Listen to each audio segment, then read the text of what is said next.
and they're both fermented with a natural carbonic maceration that is less greedy in resources and energy. We did all this in order to carry out a beneficial washing process.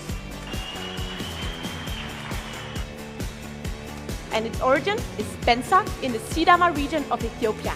For each espresso, I'm adding 50 grams of milk steamed to 55 degrees. It's long-lasting and pleasant. Terroir, processing and roasting to create a flavor profile. Coffee, add more layer from both and complete it with a smooth textile from my natural coffee. Coffee can get complicated sometimes.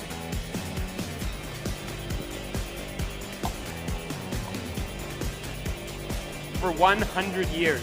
This is a testament to their sustainability and their care for their land. It has a sweet aftertaste.